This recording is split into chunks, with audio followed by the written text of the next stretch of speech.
was accused of hitting and killing her boyfriend, who was a Boston police officer, with her SUV, and then leaving him in the snow to die. Was this an accident/manslaughter? Was it second-degree murder? Or was Karen Reed framed? This is the story of Karen Reed. So, this case was requested, and the trial will begin shortly. As a matter of fact, it says Karen Reed's second murder trial is currently underway, with the jury selection beginning on April 1st, 2025. The retrial follows a mistrial in her first trial, where the jury failed to reach an anonymous verdict. And we're gonna get into all of that. So, just like the Gabby case, I'm taking all my information from that show or series called A Body in the Snow, The Trial of Karen Reed. A Body in the Snow, The Trial of Karen Reed, which you can watch on Hulu or on HBO Max, which actually I think it's now just called Max.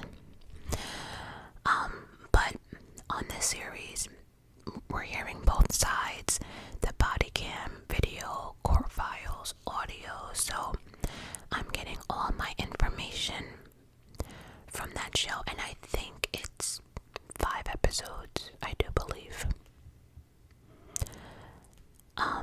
So this was actually the first time I was hearing about this case. Very first time. And in my opinion, I do not think she did this. In my personal opinion, I think this was a cover-up.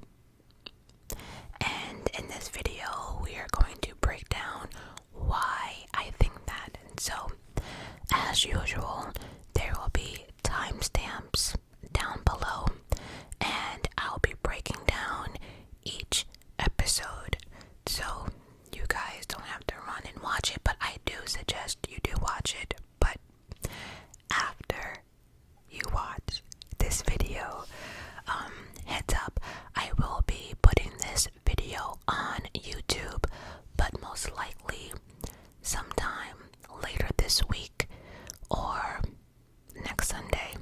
I'm not sure, but you guys will have your video without ads.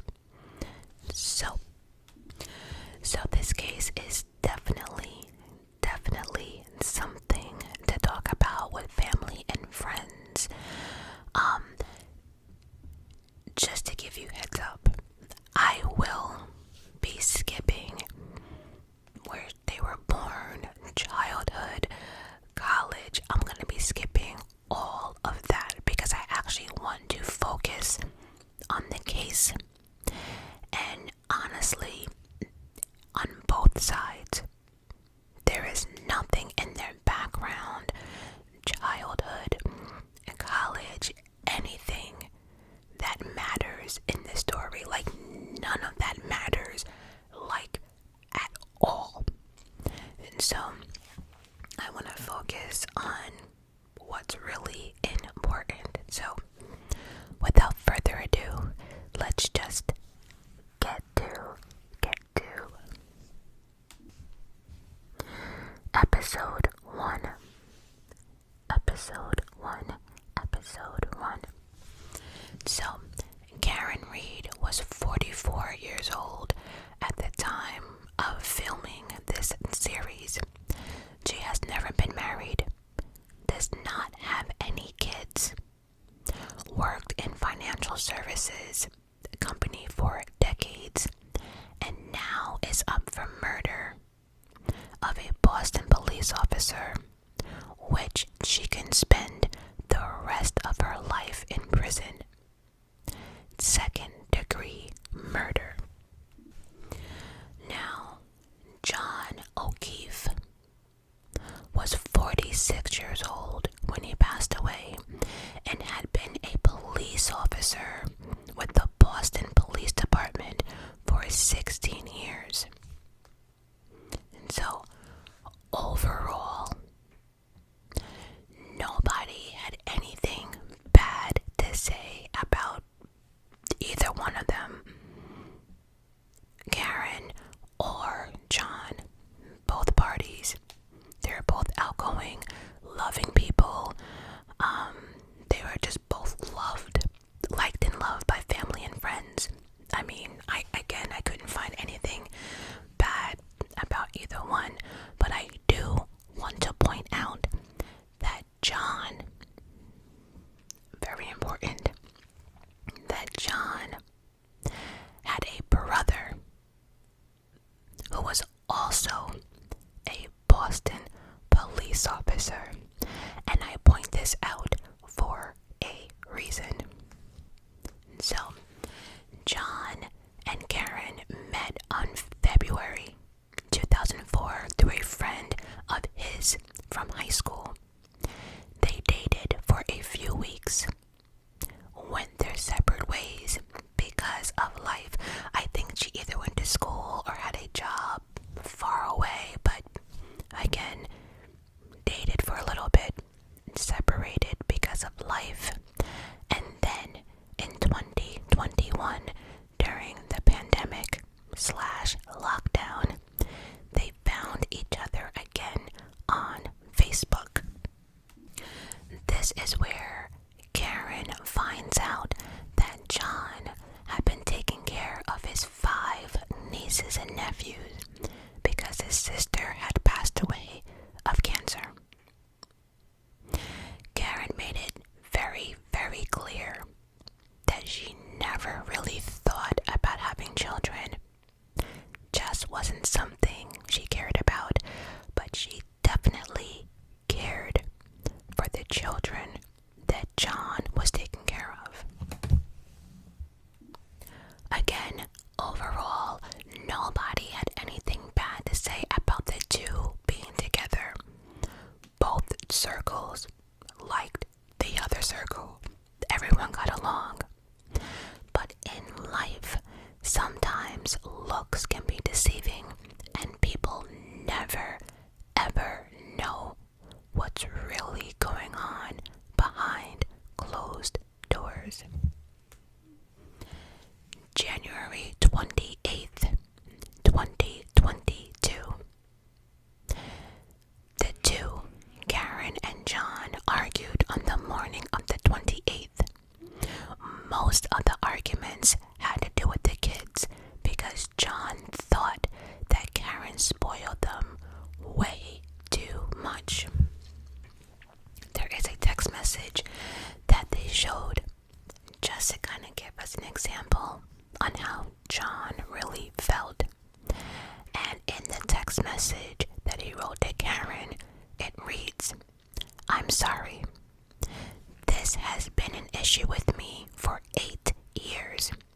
It physically hurts me to see everyone else in their life do things for them, and I'm always forced to be the bad guy."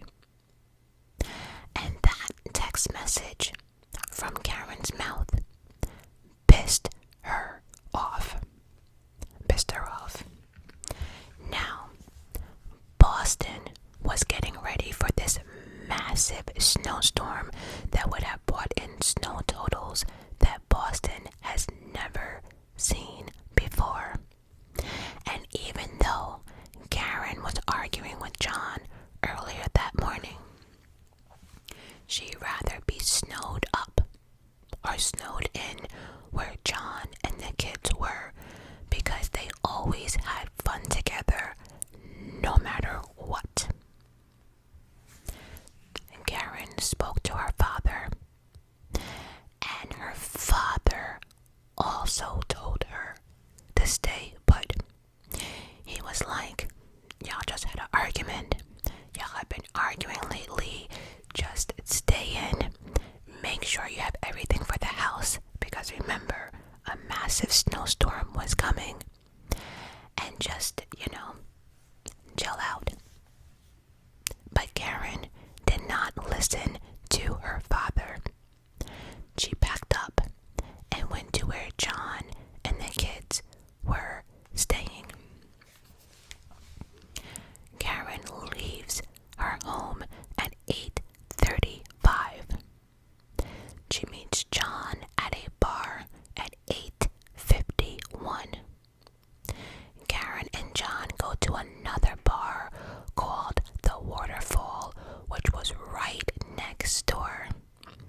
Jennifer McCabe and her husband Matthew McCabe, who Karen knew well since Jennifer was coaching John's niece's basketball team. Right, so we have Jennifer and Matthew. Then we had Brian and Nicole Albert, who Karen met for the first time a weekend ago with the McCabes. Then we also had Brian Higgins, who was a police officer slash friend of John. So, recap: John, Karen, Jennifer McCabe, Matthew McCabe, Brian, and Nicole, and then Brian Higgins. It was getting late, and the snow was coming down, and everyone was invited to come back after the bar. Everyone was invited to come back to Brian and Nicole Albert's home. Everyone wasn't, and I'm repeating this for a reason. Everyone was invited to come back to Brian and Nicole Albert's home. Jennifer was the one who invited everyone. So Jennifer is like, yeah, come back to the Albert's home. Yeah, come back to the Albert's home. Don't go home. Yeah, come back. So Jennifer McCabe and the Alberts were in-laws. Okay. When they arrived at Albert's home, Karen felt a little uneasy because the house didn't really look like much was going on inside, and there were no cars in the driveway that Karen recognized. She was uncomfortable, so she asked John to go to the front door and to make sure that they were actually invited. John went to the door and went in. Now, Karen admits that it wasn't even a minute or two later when she got annoyed. Something that should have taken 30 seconds should have not taken 2 to 3 minutes, of course. And then, of course, with the alcohol and it being late, temper, all of it, she really wasn't patient, like, at all. She called John, and John did not answer. Now that pissed her off even more because it was like, wait a minute, you just walked inside. You know I'm out here waiting for you, and now you're ignoring me. So that pissed Karen off.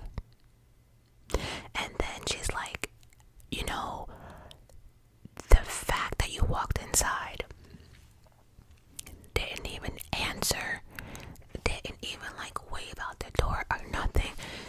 Karen was irritated. After 10 minutes of calling, waiting, texting, nothing, Karen drove off. She left him behind, but not before leaving a nasty message on his voicemail, basically telling him to go fuck himself. And that was it. That was it. According to Karen, that is the last time she saw or spoke to John. He went into the house, and that's all she knows. He didn't text her back. He didn't call her back. Nothing. Absolutely nothing. Now, let's just stop right here for 1 second. If we find nothing else suspicious at this moment, I find him not calling or texting her back at all. Because here's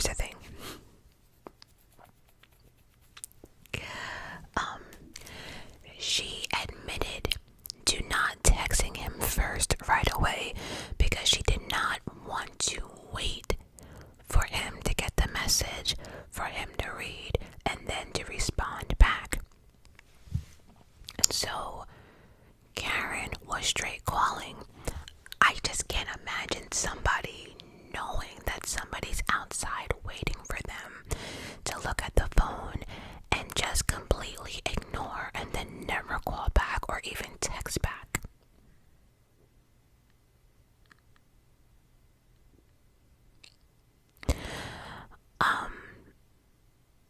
And so right off the bat, that time period, something is completely off. I don't know what, but if he's supposed to walk in that house and never came back outside and never even called to say, oh, I'm sorry, come back, nothing, there was no more communication, is weird. The very next morning, it was all over the news that John had been found face up Saturday morning at 6 a.m. and died. So the question remains, what the hell happened that night? Or what the hell happened inside that house? Now, right away, my heart went to those 5 children because they already lost their mother, and the one person that took all 5 of them in and gave them love is now gone as well. Just really, really sucks. So John's best friend called his brother Paul, and Paul started filling in the blanks. Also, too, I'm going to try to keep the names to a minimum because there's a lot of names, and I'm going to try to keep it as simple as possible so everyone knows who everyone is. But John's best friend called John's brother named Paul. Okay. So, the moment that the best friend called John's brother, the story now was that Karen had backed into John purposely with her car. Listen, either she ran him over, reversed it, or didn't know, or purposely put her car in reverse, backed into John, hit him, and then left. That's what they're saying. Yep, backed right into him with her SUV and then left. And Karen was the main suspect. And so Karen went from being liked by John's circle to she's a murderer, which is crazy. Now, the wounds that John suffered, the wounds that John supposedly suffered, I can't even. The injuries are supposed to match someone who was hit by a car, or hit and run. But ladies and gentlemen, I am here to tell you no. Before I even knew about this case, and I'm still on episode 1, the moment, because they kept focusing, there was 2 injuries, right? They kept focusing on his arm and then the blunt force trauma to the head, but the arm they really focused on. The moment they showed the injuries on his arm, the first thing I said was nope. I didn't know nothing else about this case. No, I didn't even Google it. The person who requested it told me what they watched. I wanted to watch as well, and that's it. I knew nothing. The moment they showed that arm, I was like, oh bitch, please, really? Is that what y'all doing? I'm gonna make sure, if I can, I don't know if YouTube will allow me, but I need to show this picture of this arm because there's no way those marks was a hit and run. No way. Nope. keep saying that shit wasn't adding up. They arrested Karen 3 days later after the discovery of John's body, and they arrested her at her home. They seized her SUV and her cell phone, but nobody else was a suspect. Nobody else. Let's backtrack for a second. There was a house full of people that John was dropped off in, went inside, whatever. But there was more people that night. But Karen was the only suspect. They didn't look at anybody else. They didn't question anybody else. Nothing. But Karen she did bail out. And from what people put together is that they argued. He got mad. He got out. She was drunk. She was angry. And was basically like, fuck you. Reversed it and just hit him. Allegedly. And so, as of now, when they arrested her, she was being charged with manslaughter. Now, one thing that we have to remember that we cannot lose focus about is that John was a police officer. One of their own was murdered. So emotions were heightened. And somebody had to go down for this murder.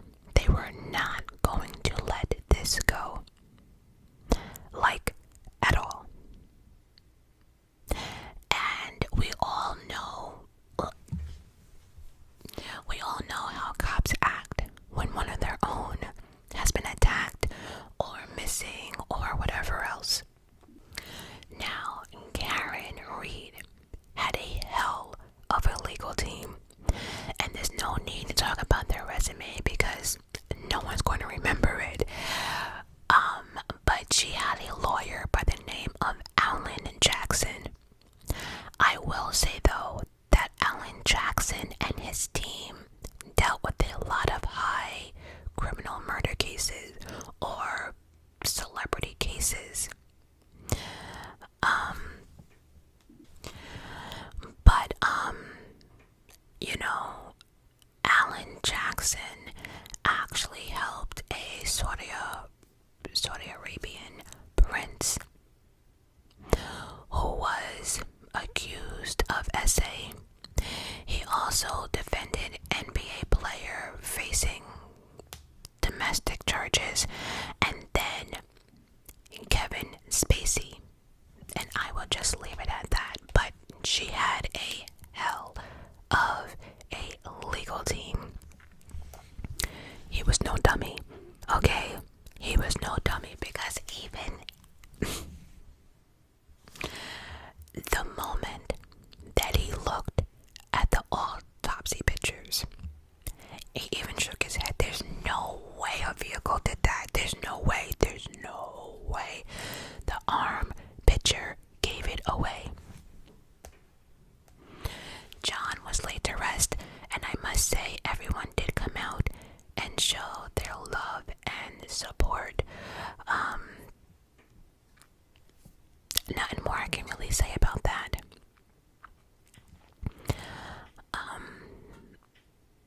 I always think though that people in the army or police or whatever, they always really have a nice farewell,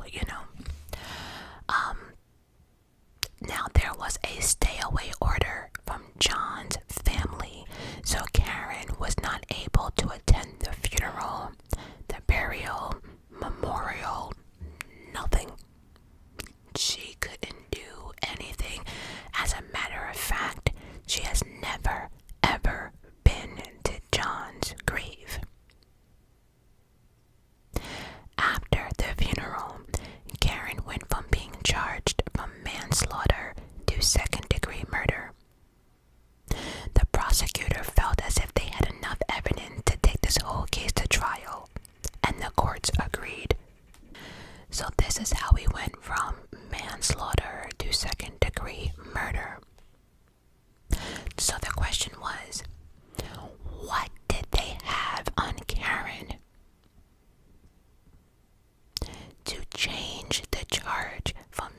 manslaughter to second-degree murder.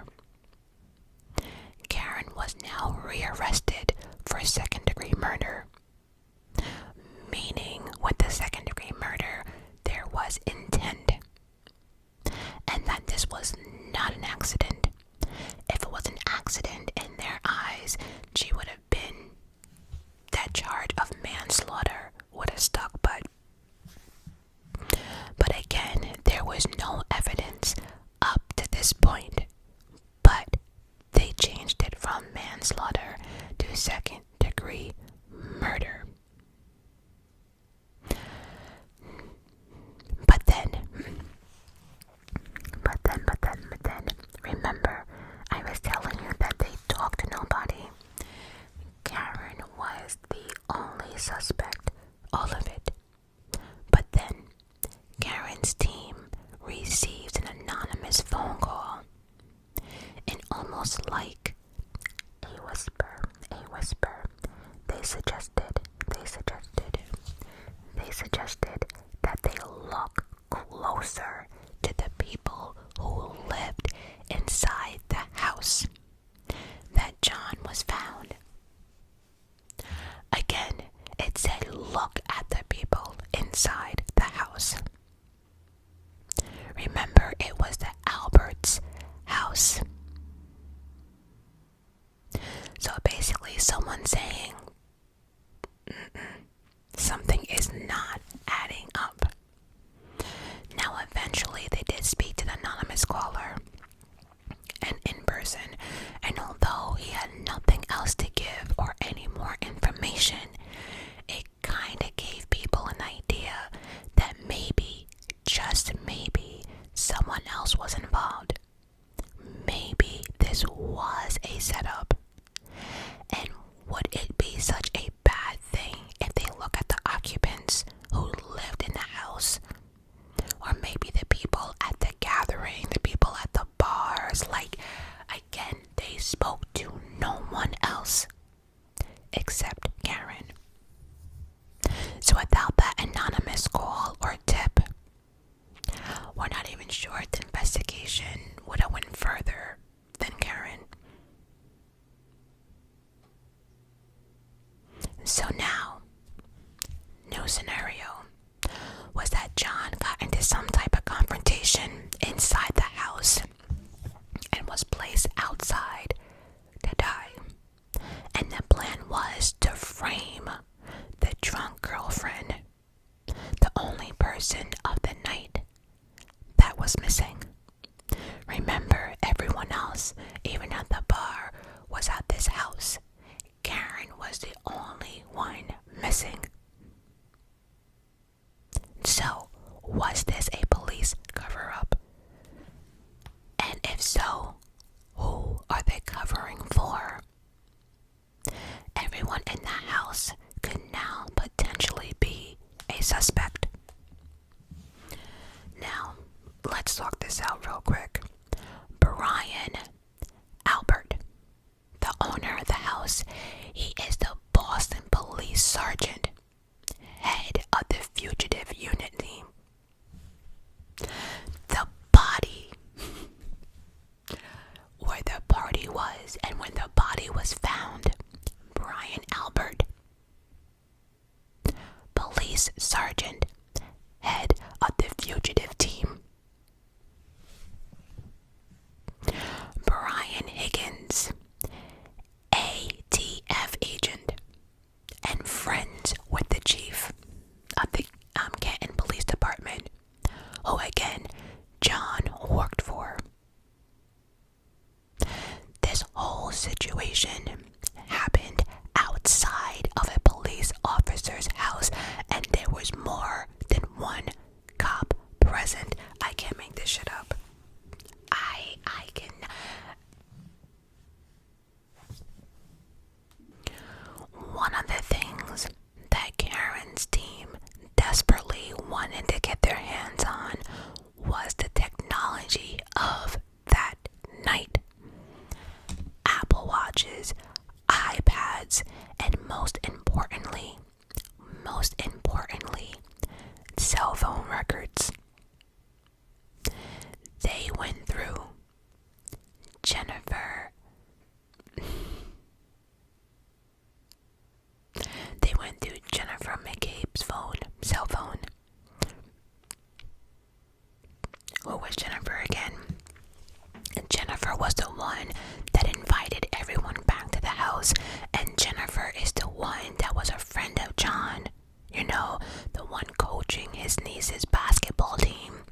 was a Google search, and in her Google search, she Googled how long to die in the cold, and she spelled the word how, H-O-S. Clearly it was a typo, but she texted how long to die in the cold, and that happened on January 29th, 2022 at 2:27 in the morning. So does that mean by 2:27 John was already gone?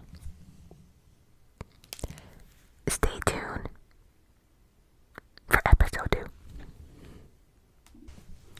So now we have this Google search. Episode 2.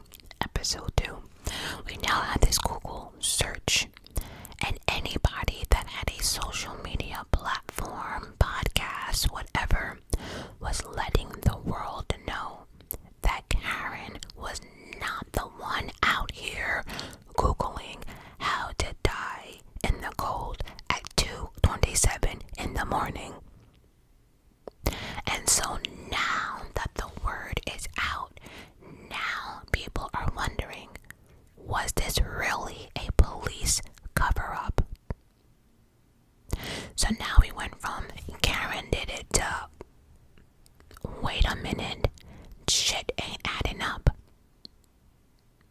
And of course, Karen's team was feeding the media because people were not talking or taking this case seriously. And people that did know about this story just coughed it up as, oh, she was angry and drunk. Yeah, Karen did it, and that's it. The whole point was to get the media to ask the real questions, the hard questions. So now there was a free Karen movement, and I think by now, you know, with all the cop stories going on, people really just wanted answers. You know, around this time, there was so many police activities, police not really doing the right thing, Black Lives Matter movement. There was a whole lot going on around this time, and so I think the public was just sick and tired of police getting away with stuff, and it was time for people to start paying, you know. Now outside the courthouse was a shit show because of the media. Remember, at one point, John's side was getting all the love and support, but now John's side is getting booed. Friends and family were getting booed because now people realized shit was not adding up. There was free Karen t-shirts, posters, signs. And so now the judge was like, wait a minute, we cannot have this outside the courtroom. We are trying to pick a jury selection, and for people to be outside talking and picketing and all types of stuff, the judge was like, no, all of it must stop. So nobody was allowed outside the courtroom with signs for any party. There was no, because see, this case, there was no in between. Either you thought Karen did it or she did not. Either she did it or a cover up. There was like no in between. It was literally two sides. That's it. So the judge was like, no more. Enough. On either side. So, people don't like to be silenced. They do not like to be silenced. And when there's a will, there's a way. So Karen's team got real creative and started wearing pink. Pink. And I think the color pink, the color was really interesting because Karen hated the color pink.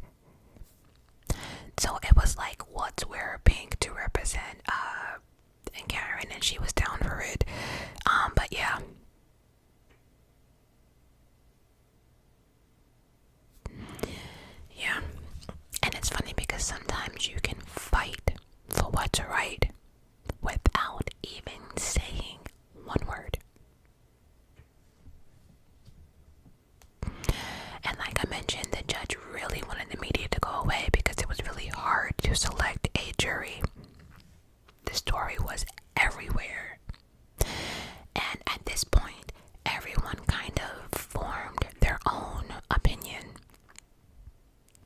It took them a minute to find a jury, but finally they had their jury selection.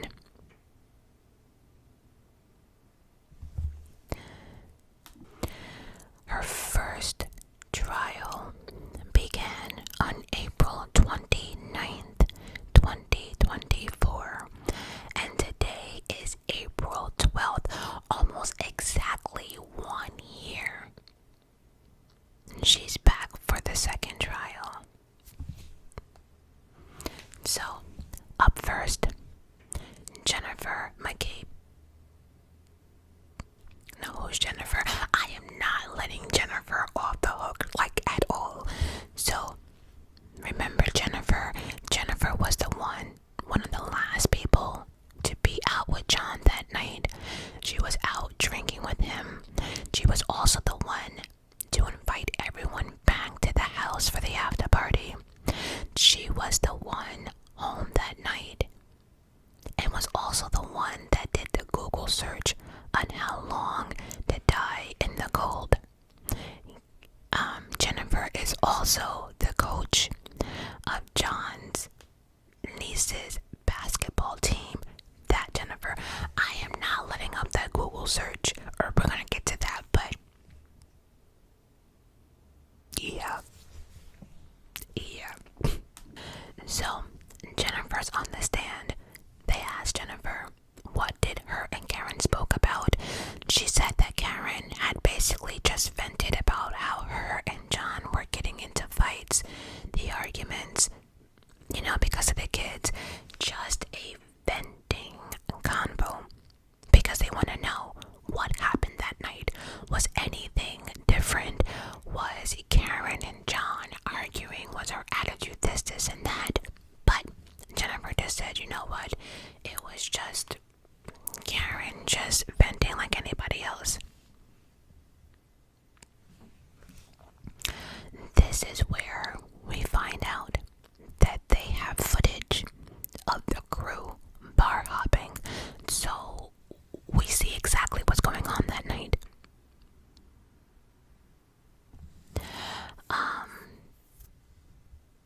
And from the looks of the security footage, it seemed as if everyone was getting along. There was no arguments, there was no hands going, there was nothing.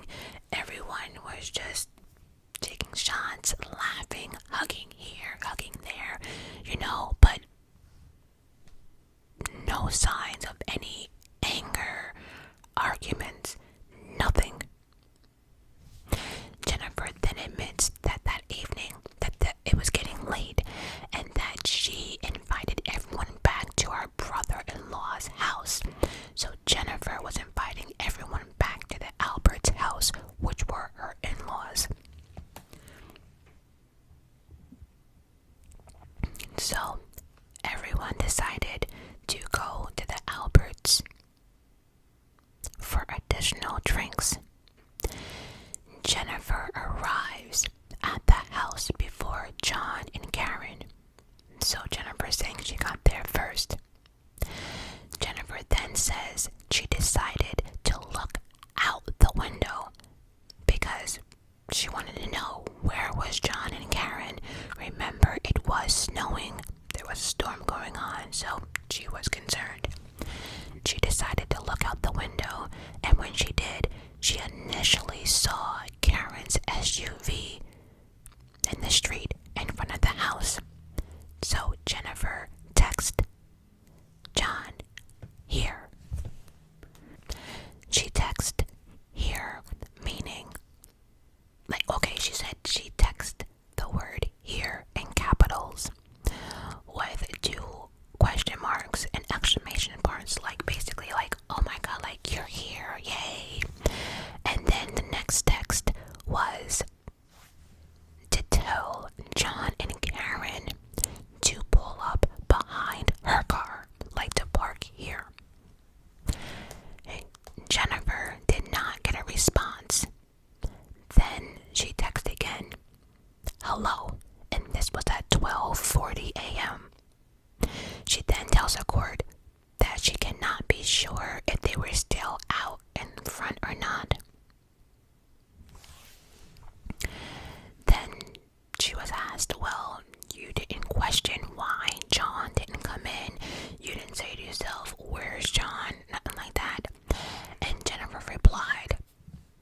that she got in the car and left the residence to go home herself at about 1:30 to 1:45.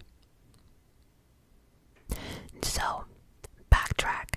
At 12:40 was the last text message that she sent John, basically saying hello, hello, and then coughed it up too.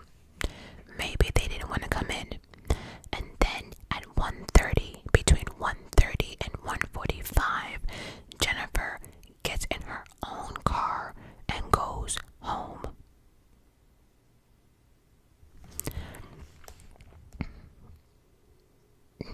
So, just by this time frame, Jennifer sees Karen's SUV outside the home at 12:31 a.m.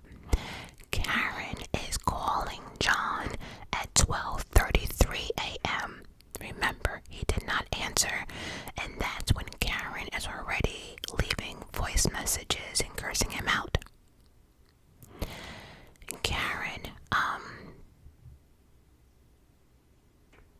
Karen now drives back to John's house. When she gets to John's house, she is continuing to blow up John's phone. No answer. She continues to leave tons of voicemails stating that she thought he was cheating and just, like, F you, and you probably had some, house, and how could you do this to me, and that type of talk. She was angry, she was drunk, she was irritated, all of it. So we know by 1 a.m. we know this, that Karen was at John's house. Just by the cell phone towers pinging off her phone, we know she was there. And then by the voicemails, she called him 53 times and ended up passing out at John's house at 1:30 a.m. So at 1:30 a.m. she passes out. Karen pops back up at 4:30 a.m. So she slept it off for 3 hours. When she popped back up at 4:30, she realized that John had not come back home.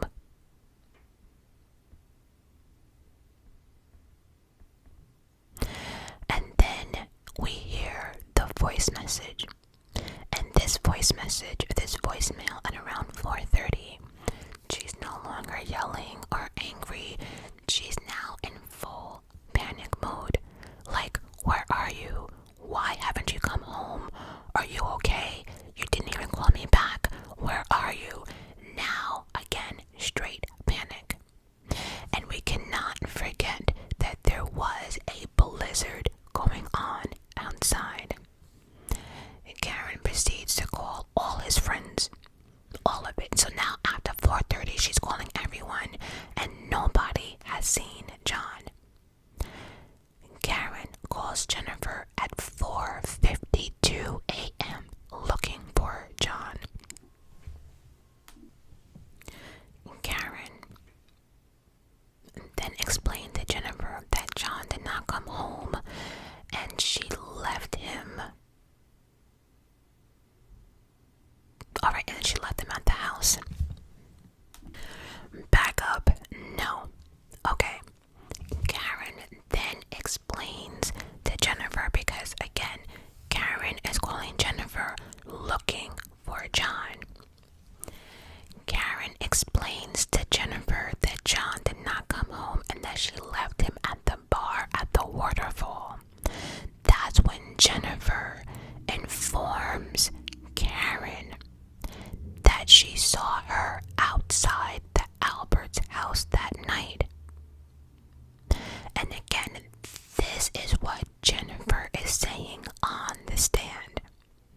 I know I botched that up. So Jennifer is staying on the stand that Karen was explaining to Jennifer on that phone call at 4:52 a.m. that John did not come home that night and she left him at the bar at the waterfall.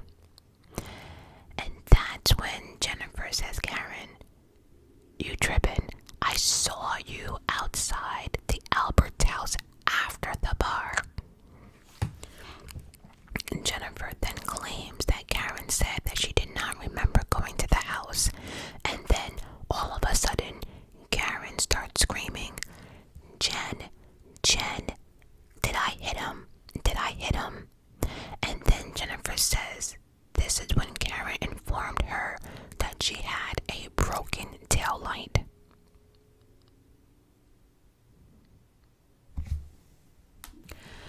Now, this next part really irritated me.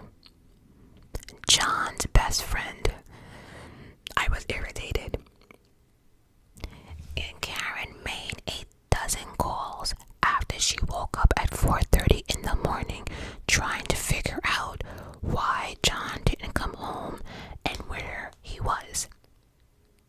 Maybe he passed out at one of his friend's house or was asleep somewhere. But John's best friend was like, Karen made all those phone calls, but not one to 911.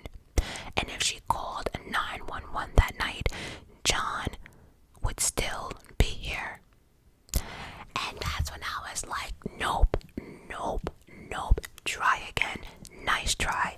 See, here's the thing, I know when people are hurt, people always are trying to find someone to blame to make them feel better. However, I don't think anybody would have called 911. Because think about it, if we all went out tonight and if everything happened the way she said it was, right? We went to 2 different bars, bar hopping, then we've been drinking, the moment you wake back up at 4:30, the first thing you're not gonna do is call 911. If I went bar hopping with a group of people and I can't find my boyfriend, right? I am not calling 911 first. I am calling the friends, especially if I know I left him somewhere. And so why would I call 911? I'll be calling, Bob, have you seen so-and-so? Kelly, have you seen so-and-so? Well, who saw him last? But who would call 911 right away?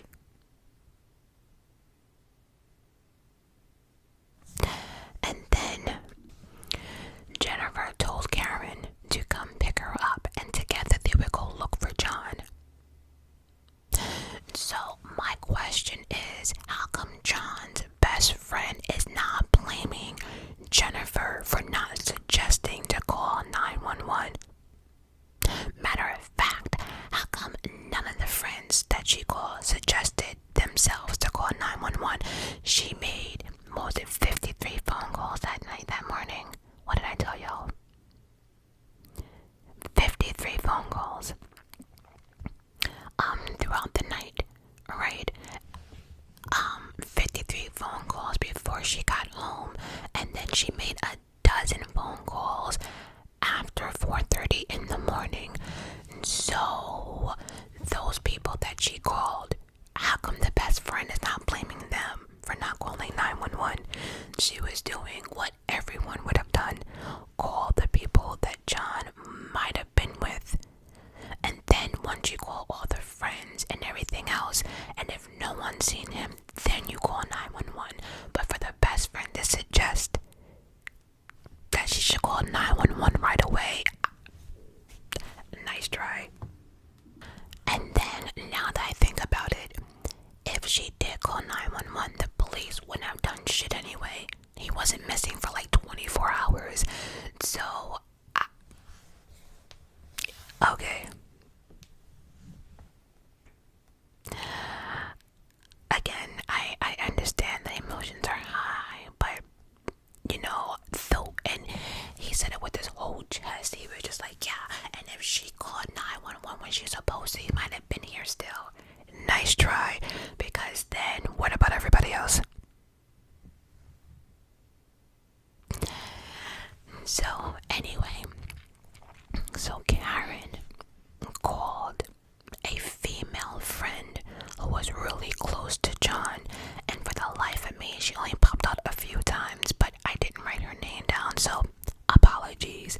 But Karen called a female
listen up.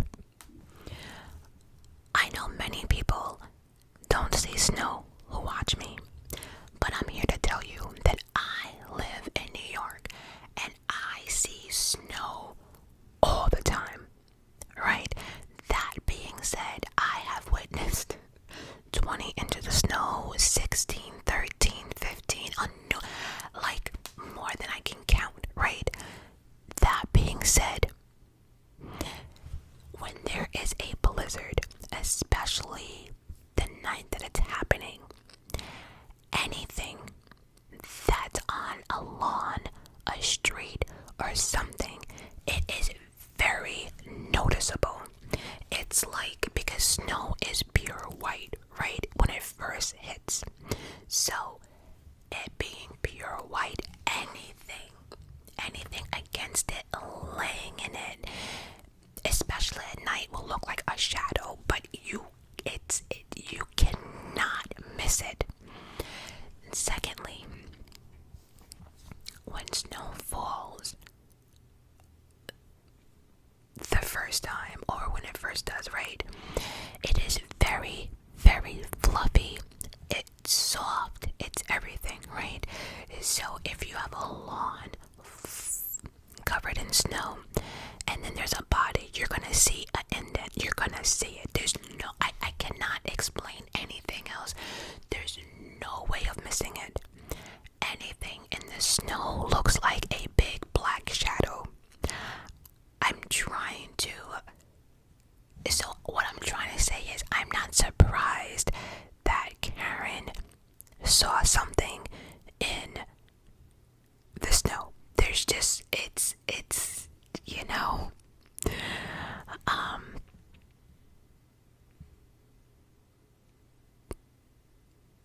I'm trying to read here what else I put down, because I'm trying to explain, that's the best I can explain it. With that much snow, and then think about it, right? If you have walked outside and there's footprints, and then you come back out like 8 hours later, although it continued to snow, you can still see faintly those footsteps, right? All I'm saying is, it's not hard to find stuff in snow. If I'm making any sense, I'm probably not. But unless you dealt with snow, I don't think you can really let me just move on. I probably just confused a whole lot of people, but anyway, the two others claimed to have not saw anything, and they're not sure how Karen was able to spot John's body where it was. So anyway, Karen ran to John's body, and she described John as just laying there on his back, perfectly still, with his mouth opened. He had cuts and blood on his face. All he was wearing was the thin clothes he had on from that night. And he had a piece of glass right here, a piece of glass sticking from his nose.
his cell phone was actually underneath him. Karen's still an emotional mess. So yes, he was found outside on the lawn outside of this house. And they moved the body, cell phone underneath the body.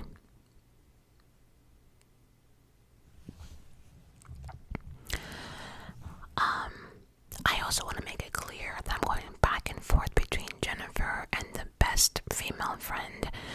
They're going back and forth on the stand, explaining from their words what happened that night.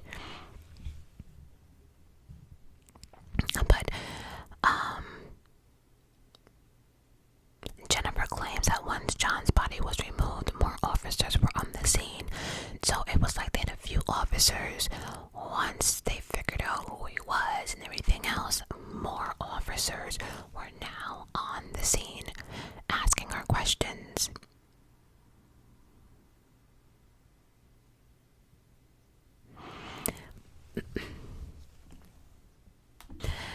Jennifer sat there on the stand, bold with her whole chest out, and said that Karen was screaming, "I hit him, I hit him, I hit him."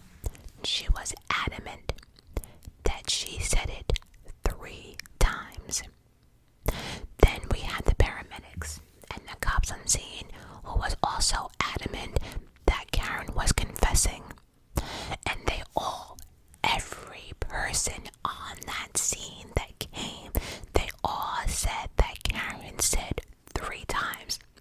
Isn't it fascinating how all of them heard it 3 times? But they heard her say, "I hit him, I hit him, I hit him." Now Karen admits that she was asking a lot of questions. She said she did not black out that night, and she might not have been as sharp, but she remembers everything from that night. And she remembers being confused, asking questions like, "Could I have done this?" Just rambling in shock. And then she started questioning herself because people were like, "Well, yeah, you did this, and how did you find the body?" And all that stuff. Then, in court, during the security footage, right, we find out exactly how much that whole crew was drinking that night, and it was a lot. Karen had 5 drinks and shots within 3 hours. Now, one thing I do want to point out is that she had 5 drinks and shots, but there are people who had more than that. So everyone was effed up that night. Everyone. And I also want to point out that, while they're talking to the people in court, the people that were there, it amazes me how everyone thinks that the people from that night, that everyone would remember everything. They were also drinking as well. And for them to sit there and say, "I remember all of this detail by detail by detail," is crazy. And many of them, let me say it again, and many of them had more drinks than Karen. We're watching the security footage at the bar, so someone can say, "Yeah, I really didn't drink." No, we saw y'all got busy. And I cannot stress how the shots, forget the actual drinks, but the shots were going all night. Very hard to believe watching the 2 security footage from both bars. It's crazy to believe that everyone's memories were sharp.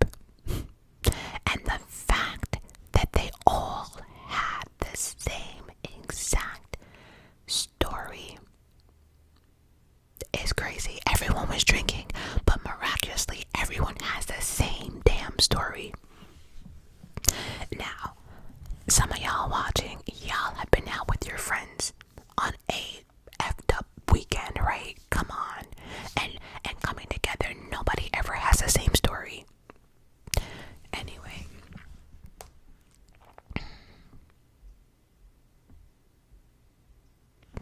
And then, oh, this was the best part. Karen's legal team picked apart every person who took the stand and testified that she said those words. I hit him. I hit him. I hit him. Remember, they all said she said it 3 times. Oh, Karen's legal team had a field day with this one. He ran back all the police body cam footage. And not one of them, not a one, did we hear I hit him. Now, paramedics had body cam, the fire department, police people, they all had the body cam on, right? So explain to me how all these people at the scene claim she said it, she screamed it 3 times, but then when we watch the body cam, nope, not a one. And then, this is even better, the people who claimed that they had a one-on-one conversation with Karen, none of that showed on the tapes, none of it showed on their body cams neither. So let's just say Captain Kelly was like, yeah, I spoke to her and she said it right in my face, but then we run back Captain Kelly's body cam footage and you didn't even speak to her. So you see why I feel as if Karen really didn't do this, but it gets better.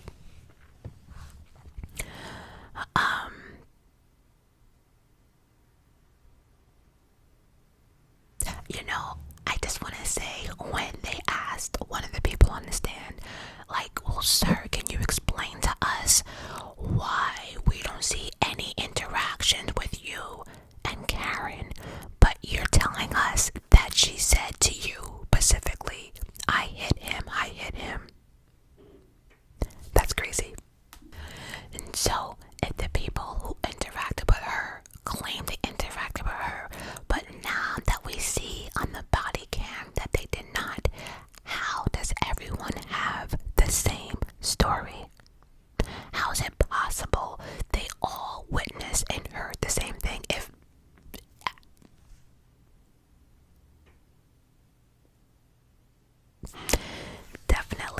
definitely questionable. And then Karen's legal team also pointed out that everyone on the stand who testified to her saying, I hit him 3 times, not one of them wrote that in their initial report. So you're telling me that someone's confessing to this murder and all y'all heard that, but not one of y'all wrote it in your initial report?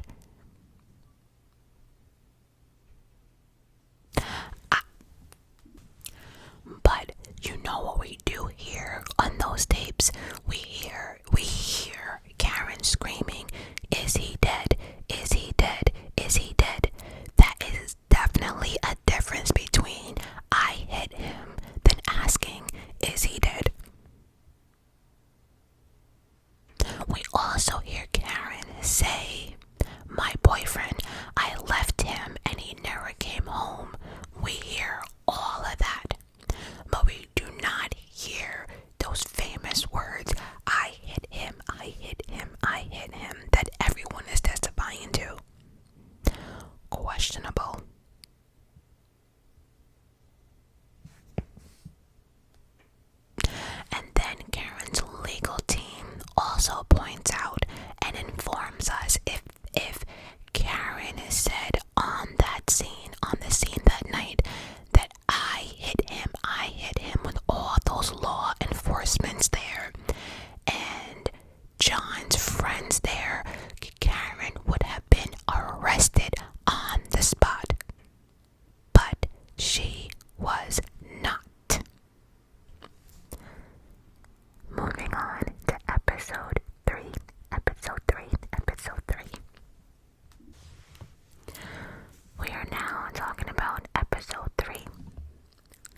episode 3. Episode 3. We have to remember and understand the weather and what was happening during all of this. They were in a middle of a blizzard. So the norm wasn't exactly the norm. The Canton Police Department had to do the best they could until the state police arrived. But because of the roads, it took them some time. So again, nobody was getting into this location and the scene right away. Again, we are in a middle of a blizzard during all of this. So it took some time for the state police to arrive. So when I looked this up, the state police is the one who deals with homicides and stuff. It wouldn't be the actual police department. It's the state police. So listen up. You ready?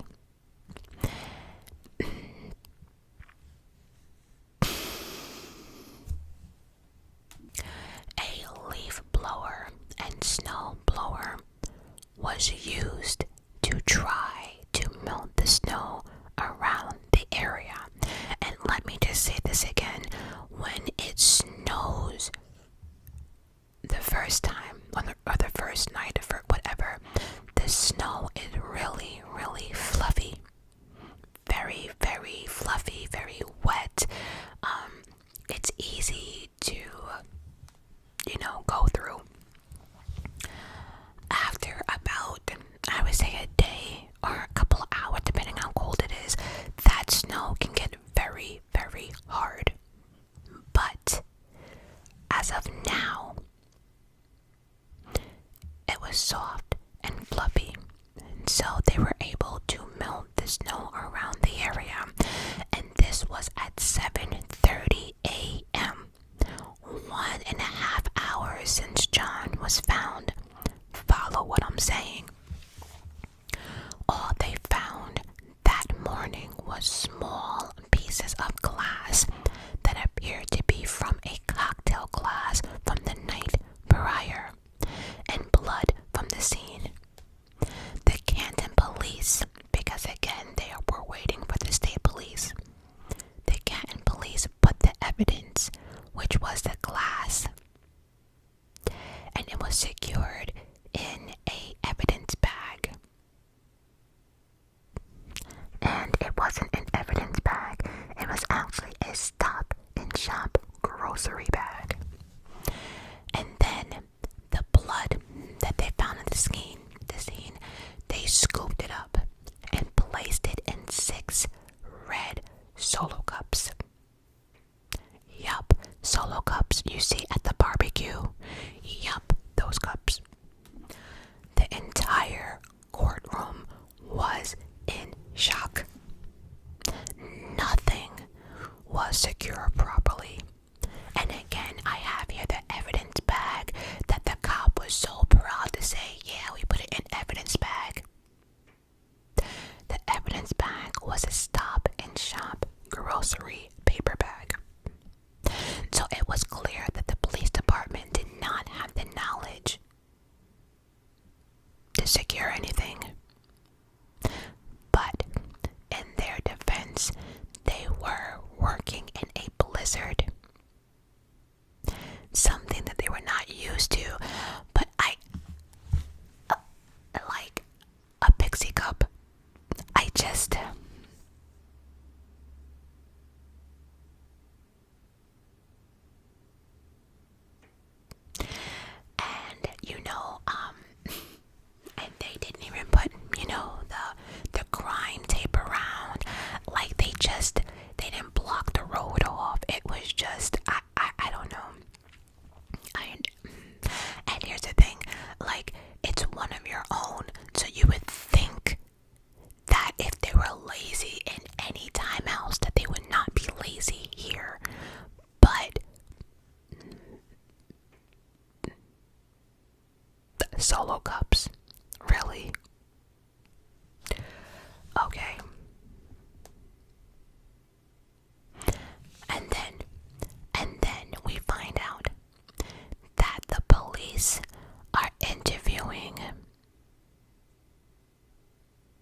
hours after John was found.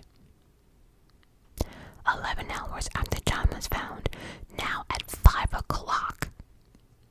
During the winter, it would have been already dark. But at 5 o'clock, they decided to search the area. They searched the area where the body was found.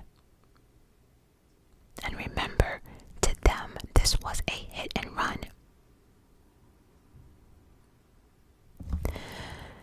And they found multiple pieces of red and clear tail light pieces.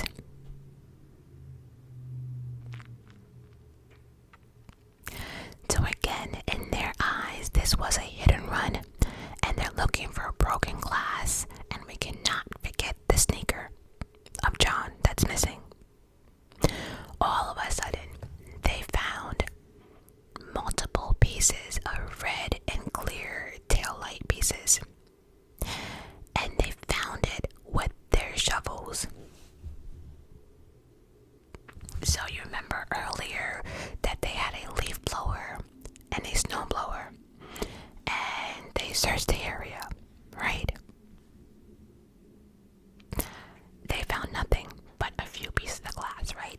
Now they found multiple pieces of red and clear tail light pieces that they found with their shovel, and they also found the sneaker, which they didn't find until they started digging.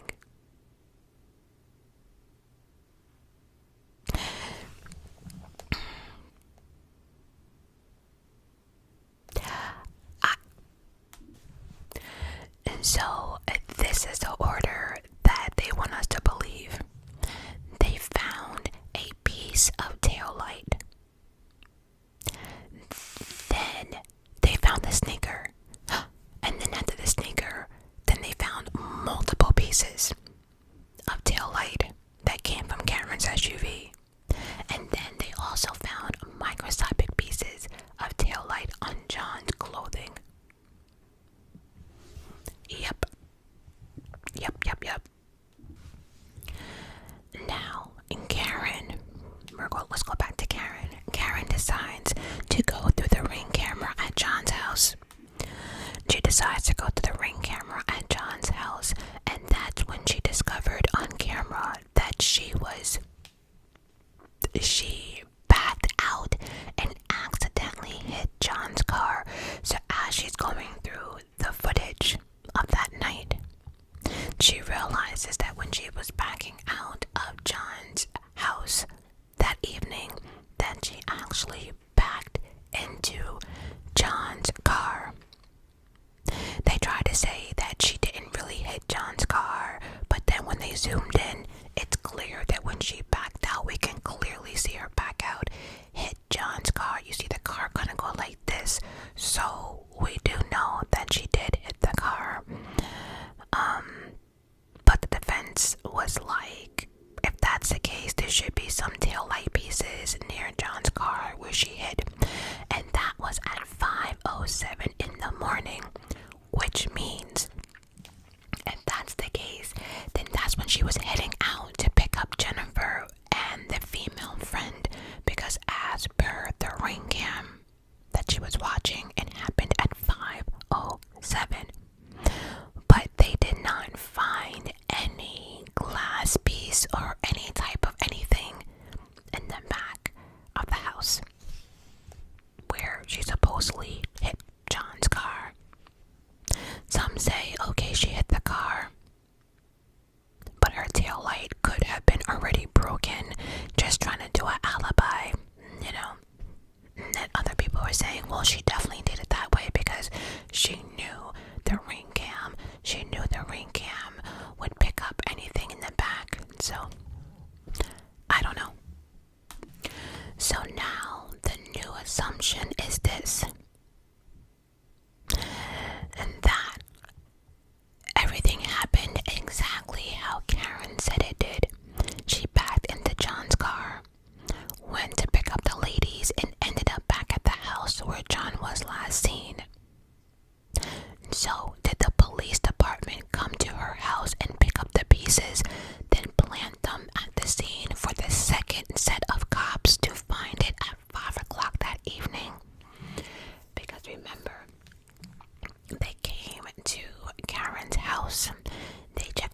house. They checked our car. They took our car. They even checked John's house, and they didn't find nothing. As a matter of fact, nothing was documented that they found any broken pieces. So is it possible that when the cops went to John's house to look around, that they did see the broken glass? I don't know. But then I said to myself, okay, well, let's just say they did see the broken glass, right? That means we would have seen on camera the cops come to John's house, check out the back scene. We would have seen all that, right? So I don't know what happened to that footage, because then, now that I'm thinking about it, that footage would prove, did the cops come back? Did the cops see the pieces of her tail light that morning and then planted that? I don't know.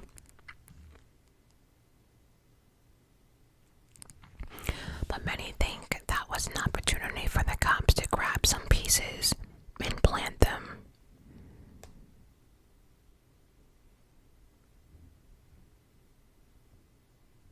And then I do have here that maybe there were so many cops at the house, looking for evidence, that maybe there were so many people around that it was hard to even see if anyone picked up, glass or not. We have to remember that John was a police officer, and I can see like half the department at his house, right? I don't know. So now the question is, was she framed? Because the next question that was thrown in court was, do you remember when I told you that they used a snowblower to find evidence the first time around? They had to melt the snow really quickly around the area to get some evidence. Well,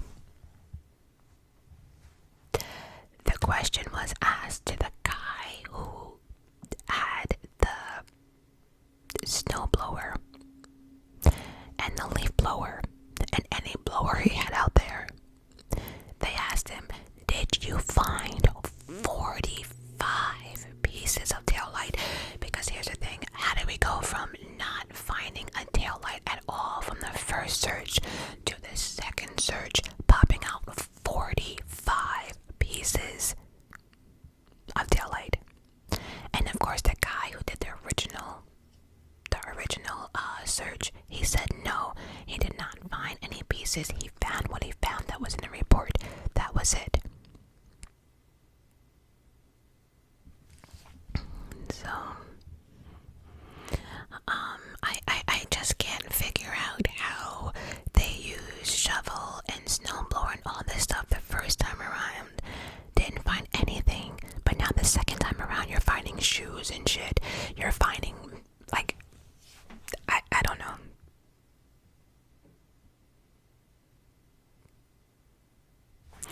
I don't know. So, back to a timeline. John's body was found at 6 a.m. At 7:30 a.m. they used a snowblower and was digging and looking for evidence.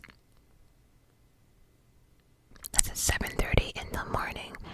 At 4:12 p.m. Karen's SUV is seized. At 5:36 p.m. Karen's SUV enters the Canton Police Department. At 5:46, the first taillight piece was found by the second crew. And that, my friends, is even weird because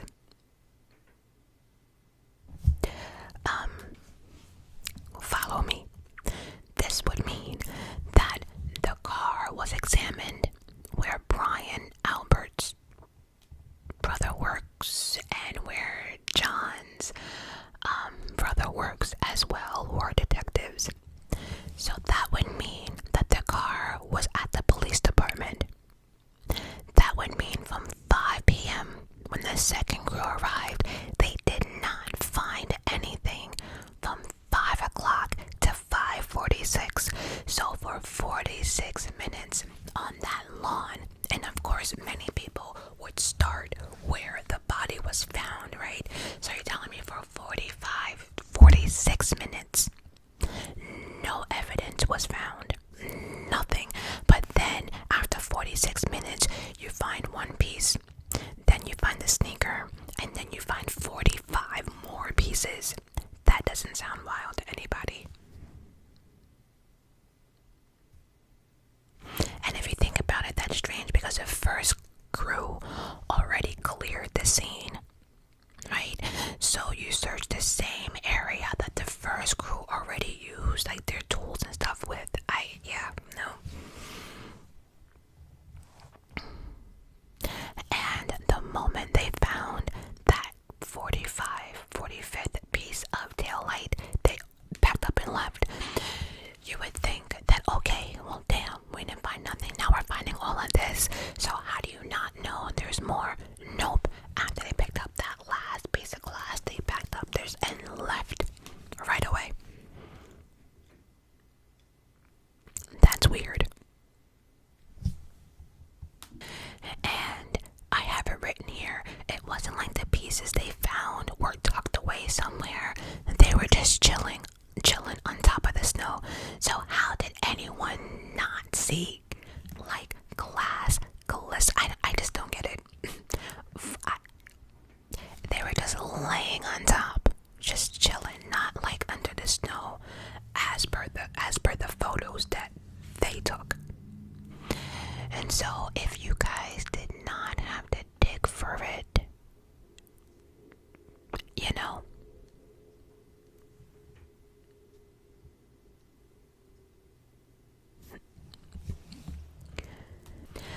then 2.5 weeks later, they went back to the crime scene. 2.5 weeks later, they went back to the crime scene and miraculously found 46 more pieces. These pieces just keep popping up, right? We also have to remember, I'm gonna keep saying this shit again, that the crime scene was in front of another police officer's home. Yeah, they didn't ask them to leave.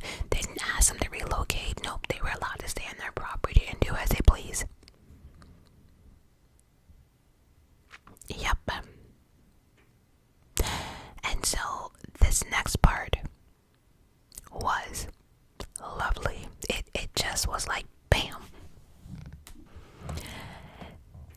Now they're analyzing the security footage of where Karen's SUV was being held at the police department.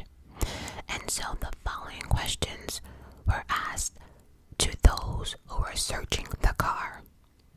The question was, on the evening of January 29th, 2022, did either you yourself or anyone, or did you witness anyone go near or touch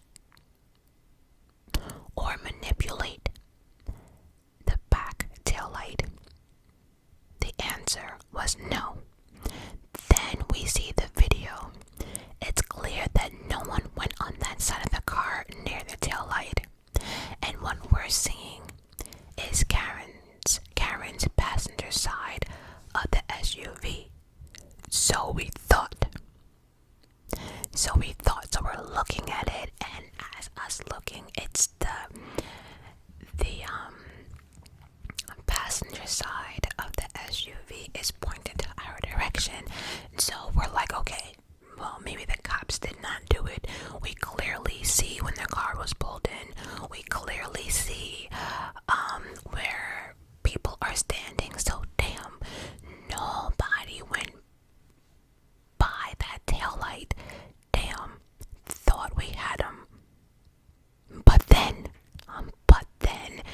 Karen's team pointed out that the video was actually backwards. You see, there was writing on another police car that was there. And Karen's team pointed out that the writing of the word police on the trunk was backwards. So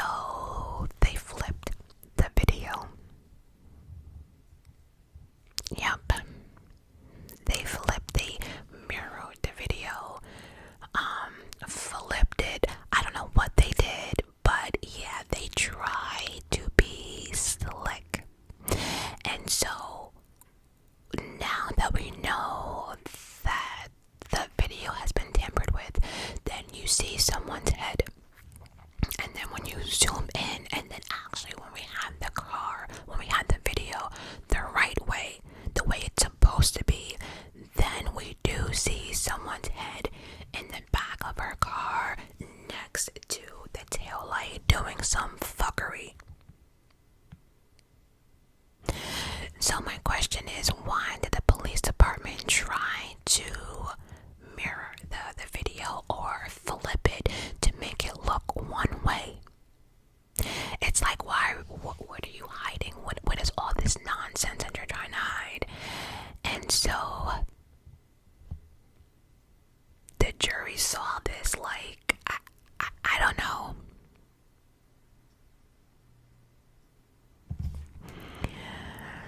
Anyway, everyone that was in the house on the after party, that night, all testified that John never entered the house.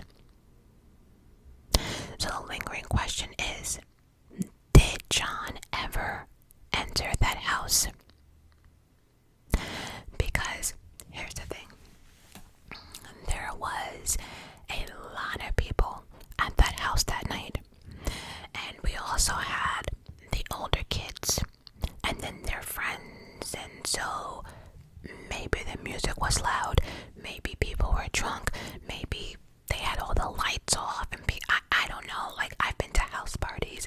And so does everyone keep their eye on the front door? No. Or let's just say he entered and then just walked downstairs. I don't know. But the fact that it was late, everyone's been drinking all night, I don't know.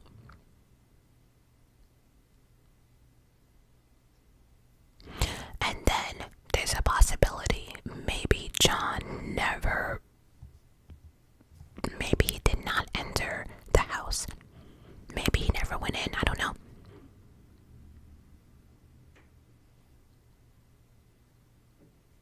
But then all the guests eventually had to go home, right?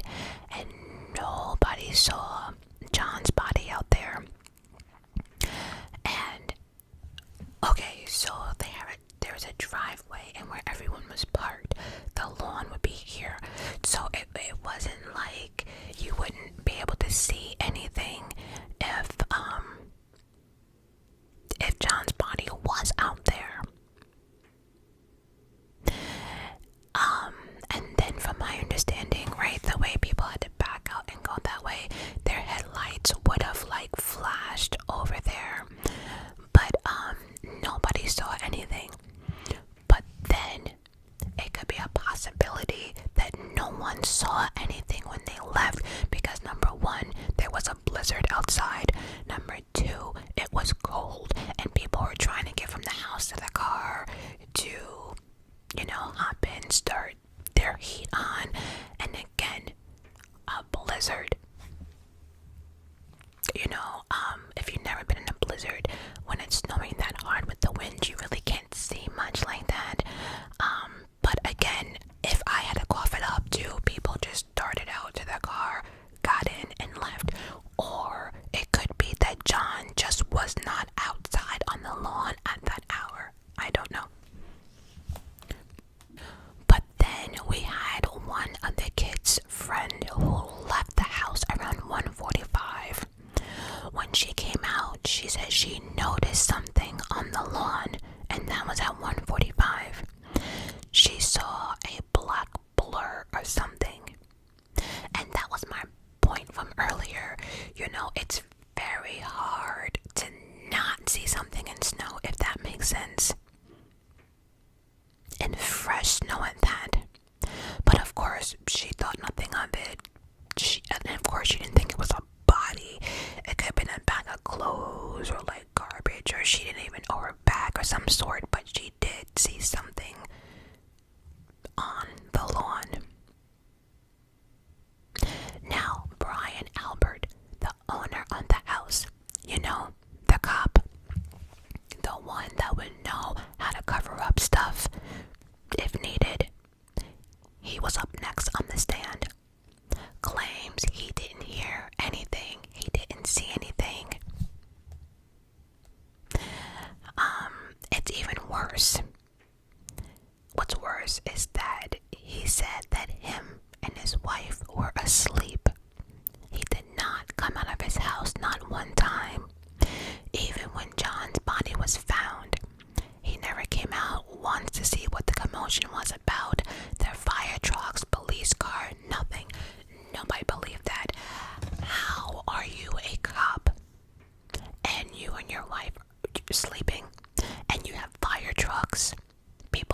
outside, because remember, Karen was a mess. Paramedics, fires, sirens, police sirens, all this stuff. And you didn't wake up once. You didn't hear the fire trucks. You didn't see the light. Like, I find that hard to believe. And everyone in that courtroom found that hard to believe. This was a crime scene. Fire trucks, police, paramedics, regular people screaming, crying, and you slept through all of it. Okay, and that just proves that nobody spoke to the Alberts when they found the body. No one knocked on the door. No one said, hi, were you here all night? There's a body on your, like, nothing. Then we found out that nobody searched inside the home. They didn't walk inside the home. They didn't question the kids. They didn't question the friend's family. They didn't even ring the goddamn doorbell. Matter of fact, they didn't even walk up the steps to the door. Nothing. They didn't, like, there were so many people. I don't know.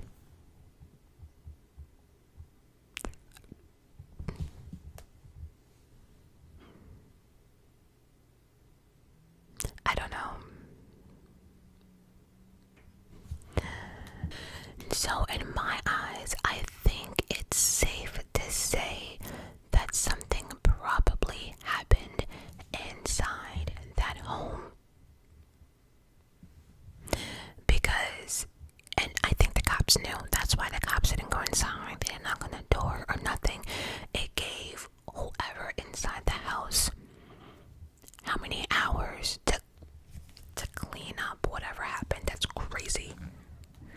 So now we have to figure out, what the hell were these marks on John's arms? Nobody believed those marks came from a hit and run. And they started to focus on that.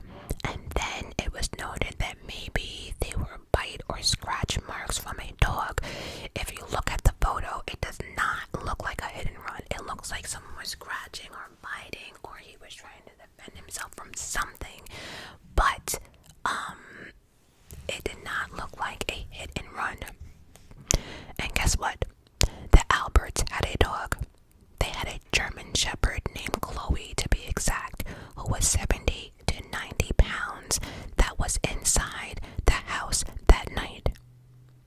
Funny thing is, no dog DNA was found on John at all.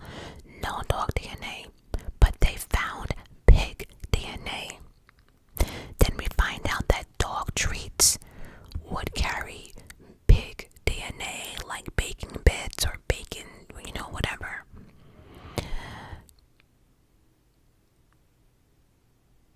And then they're like, you know what? Let's stop all this nonsense. Let's just bring the dog in here. Let's just look at his nails and teeth. And that's when they found out that the Alberts no longer had the dog. He was rehomed on May of 2022. So this incident happened in January, February, March, April, May. Within 4 months, they gave away that dog. Claimed the dog got into a vicious fight with another dog, and they decided to get rid of it. So we still don't know how John got those bruises on his arm. So again, was this a conspiracy theory, and was everybody involved? By the way, as per the autopsy report, John died of hypothermia and blunt force injuries to his head.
So you're worried about being harassed. She's fighting for her life. And on top of that, there's a lot of things that this crew did that was just weird. It just was weird from the jump.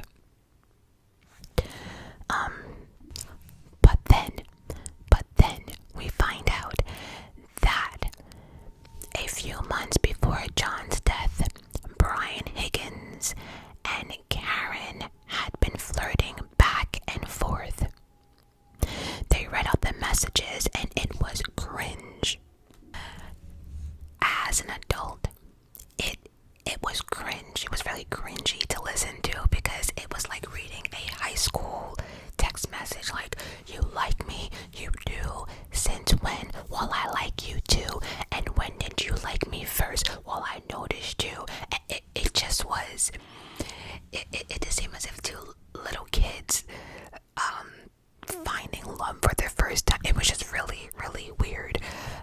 But of course, it must have been uncomfortable for Karen because remember, she was still in a relationship with John, and you're out here, messaging another man.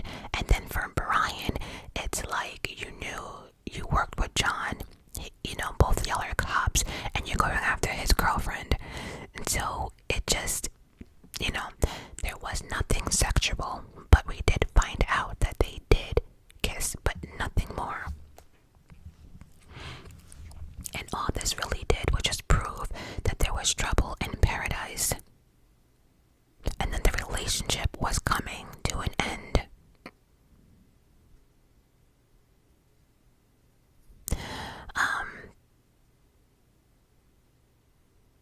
And then we learned that through them reading the text messages between Karen and John that they were having issues, but again, nothing that pointed to murder or,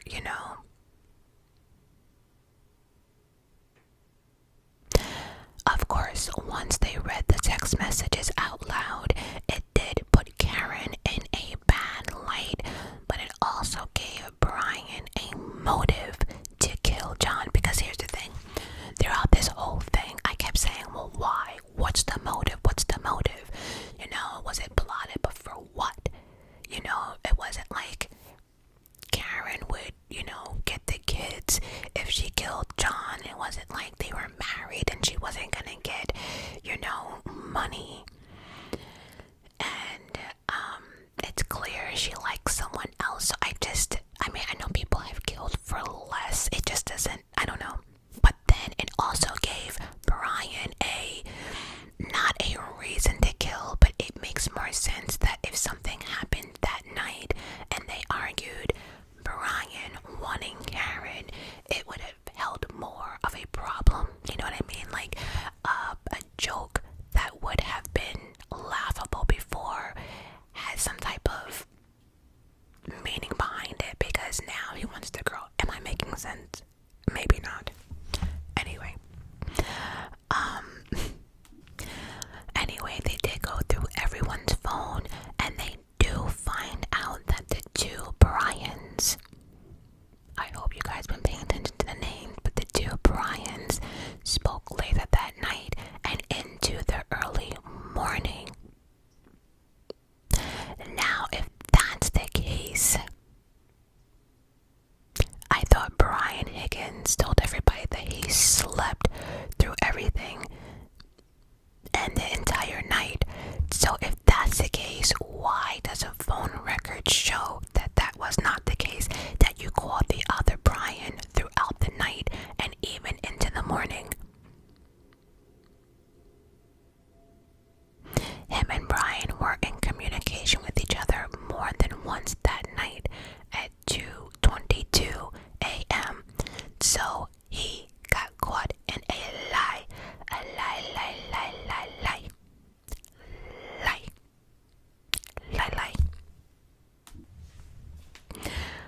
But you know what they said about that. I cannot make this shit up. You know what the two Bryans said about the phone calls back and forth? That they were butt dialing each other. Do y'all know what butt dial is? when your phone is in your back pocket or your bag or pocketbook and it hits against something and it calls somebody by accident, right? And so how do you butt dial each other back and forth? One hangs up, one calls back, one hangs up. Like, so how do you butt dial in sync? Shit's not adding up. I don't. How do you butt dial each other back? Okay. And then we find out from Jennifer herself and from her cell phone records that for 10 minutes straight, I can't make this shit up, listen up. Jennifer, for 10 minutes straight, she called John multiple times that night, starting at 12:41. And Karen left at 12:30. We know that from her cell phone pings and towers, and she was calling John, cursing him out the whole way back to his house. So we know where Karen was. And so Jennifer is calling John for 10 minutes straight, back to back to back to back to back, starting at 12:41 a.m. They asked her why she too uses same exact excuse that she butt dialed John multiple times.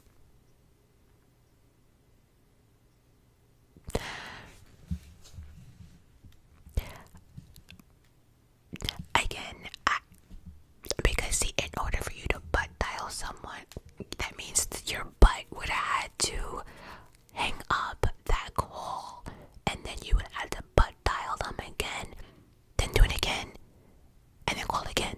And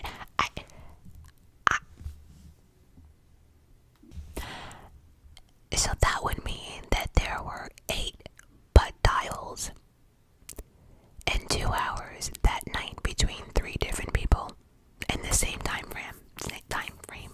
So let's just say at 1:30 everyone butt dialed at the same time. So what was the theory with this one?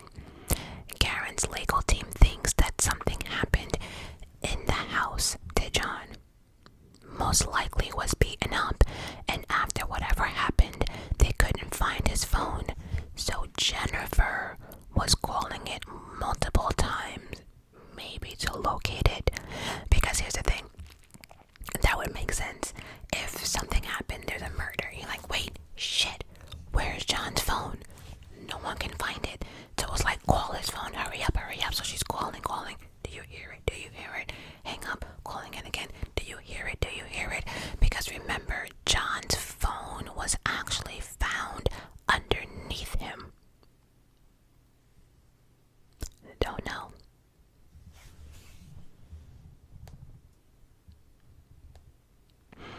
Then we find out that Brian Higgins got rid of the phone that he had that night. Too many things are adding up here. Too many things just don't seem right. Then we find out that he claimed he got rid of it because he got a new one.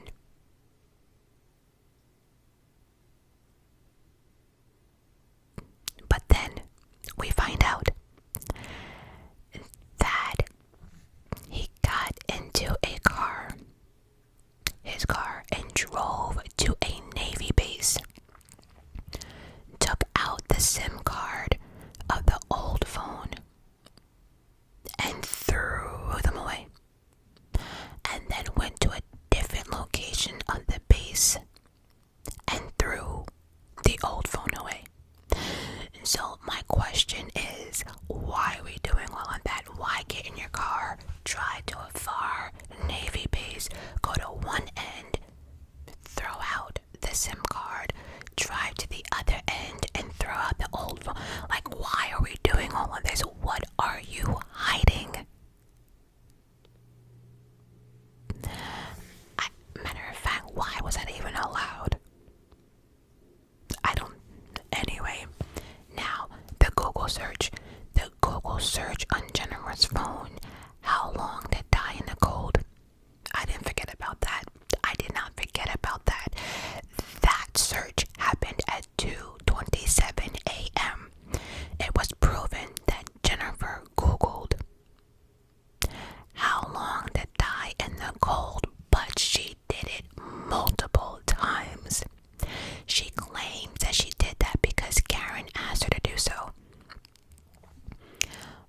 But off the bat, we know that's a lie because neither one of them stated that they were together at around 2:30 in the morning. Just by own Jennifer's account, Karen called her some minutes to 5. Remember, Karen got up at 4:30 in the morning, realized John wasn't around, and started calling all his friends. So for Jennifer to say that Karen asked her to at 2:30 in the morning, girl, y'all weren't even together.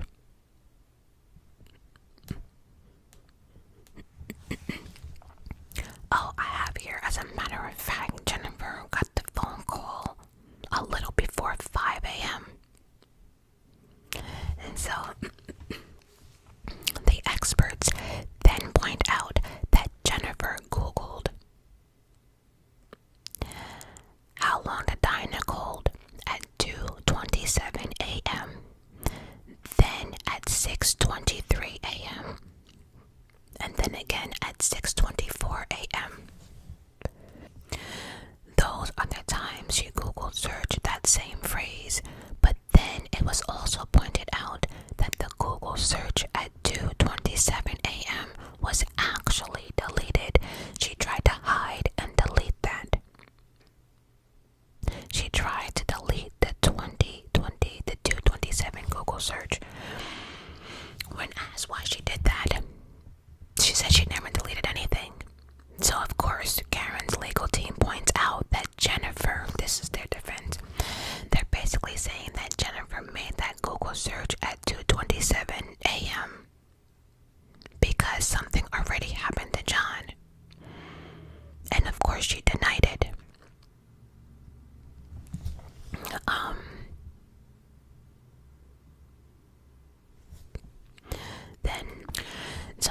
They're saying that Jennifer made that Google search at 2:27 because she already knew something happened to John.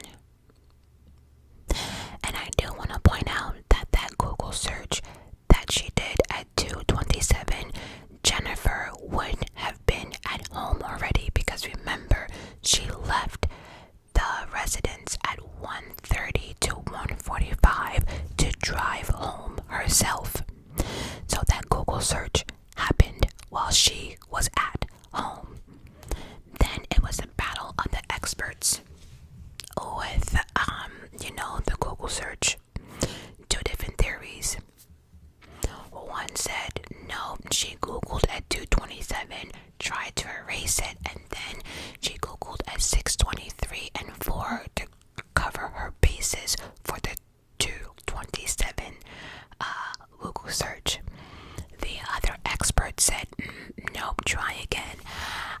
I was trying to follow what he was saying, but from what I'm gathering, I think what he was trying to say is that at 2:27 that Jennifer was using an already Google tab that she was using from earlier. So let's just say she was Googling something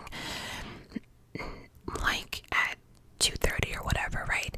They're saying that if she just left it open like that, let's just say she typed in how to make a tuna sandwich at like 2:30 and then she walked away.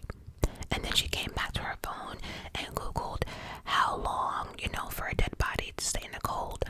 They're stating that that tab was still from that 2:30 tab that she Googled how to make a tuna sandwich.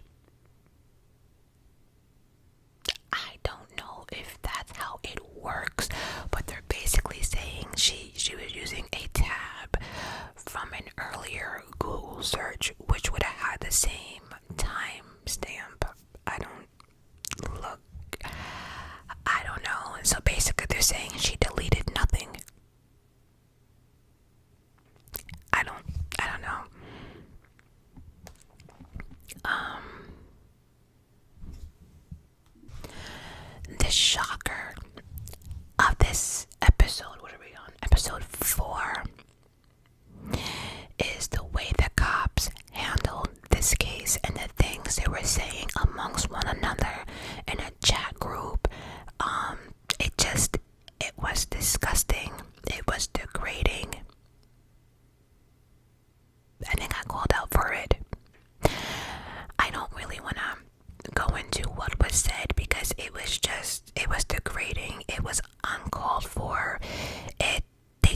a joke. Just the things they said about Karen. Wow. Everyone in court, even the judge, shocked.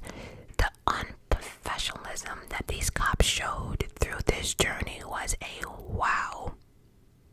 It was clear that they were biased from the start. And truth be told, it was so uncomfortable to listen to. But that summarizes episode 4. Episode 5. The verdict. So we get introduced to a useless car analyst expert. I'm not even sure why I say expert, because we find out he only has an associate's degree. And when he was standing on that stand, he was stuttering, he was thirsty, he looked like he was sweating. It just seemed as if he was coached to say one thing, but it was completely falling apart on the stand. But he basically is saying that he read Karen's SUV black box. Now I use that term black box because they use that term in like shipwrecks and airplane crashes, whatever, right? But the black box means that you can sit there and see every activity that happened inside Karen's SUV. Like when she came to a stop, when she put the car in park, when she reversed, when she did this, when she did that. And he claims that he knows for a fact that she was parked, reversed, went back again. Like it was complete nonsense. And from the moment he started to talk, you just, either one, you felt bad, 2, you couldn't watch, or 3, you were like, what the yeah. But then he also went into details that she reversed, his arm got hit, and then he went flying, landed and hit his head. That's exactly what he said happened. It was a complete joke. It just, the way, you'll have to watch that part. It's talking about uncomfortable. He was a mess. Why? I want to know who paid him.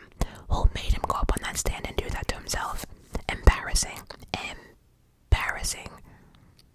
Words weren't even coming out right. He was fidgety, constantly drinking. Yeah. Then they brought in the real experts, with master degrees and shit. Yeah, and that worked on major crime scenes before. They brought the big dogs in.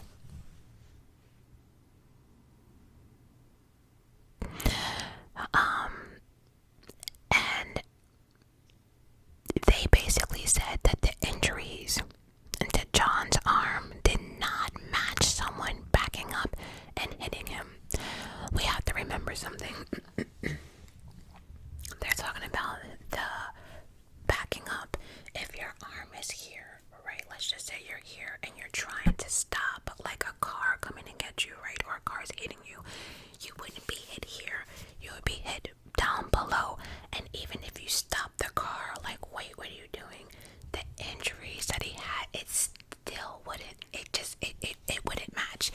It just would not match. It couldn't match. It doesn't make sense.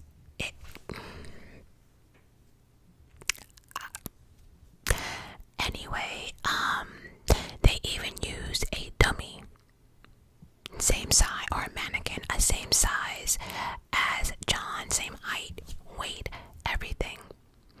They used a car, and they did the reenactment. They did a bunch of times, different ways of hitting John, and none of it was the same injuries that he would sustain. As a matter of fact, there were no injuries to the lower part of the body. So how could a car back into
Alright, so yeah, on John's death certificate, it is undetermined. And then an expert testified that on the back of Karen's SUV, there were handprints from John, and then there was one single strand of hair that they found right around or below the taillight. Now, nobody believed that strand of hair, and I didn't believe it either, because here's the thing, I know shit about snow. I know a lot. So you're telling me that she backed into, I mean, I guess it could be possible, but you're trying to tell us that she backed into John. One piece of hair got on the tail light, and you're telling me during a blizzard, in heavy winds and snow, that the hair strand stood there from the time she hit John, went to John's house, came back looking for him, and then remember, the car was sitting at her house. Then they towed the car, and then the car had to be driven to the police department, and then here's the thing, the car had to be wiped down or something so people can see, right? A blizzard, people, ladies and gentlemen, they had to get rid of the snow, and so that one strand of hair made it through all of that. I mean, again, I guess it's possible, but you know, it's just like, damn.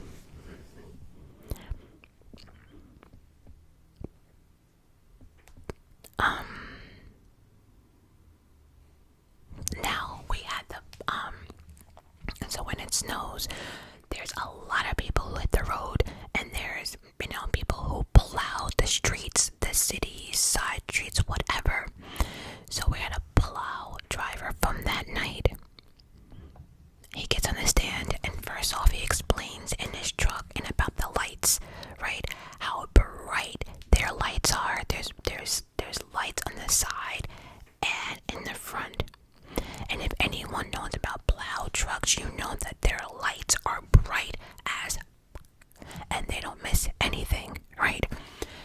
So that being said, the plow driver explains that night, and then explains the lights on his truck, and how he can see about 10 feet ahead of him.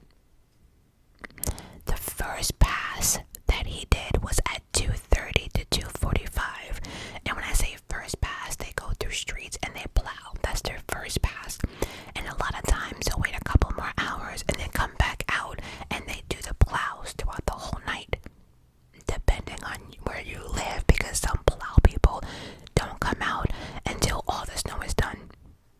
But you know, so this plow guy did the first pass between 2:30 to 2:45, explained he knew the house and the area really, really well, and he saw nothing on their lawn. He said he was going slow, looking around as he plowed, and saw nothing. And he remembers the house because the house has a flagpole on the lawn, and that's exactly where John was found, by the flagpole, right? So it's like with his big truck and lights, he definitely would have saw John, but he saw nothing. So if that's the case, at 2:30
accusation, there was a mistrial, 74 witnesses, and over 600 pieces of evidence.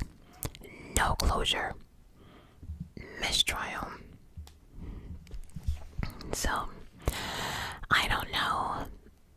So, just give you the context. The first trial started on April 29th, 2024, and then on July 1st, 2024, mistrial. April 1st, jury selection of this year, April 1st, 2025, jury duty. Oh, I'm lying. Back up a second. Oh yeah, we didn't know about that. So, yeah, April 1st, jury selection, April 7th. Second week of the retrial was underway.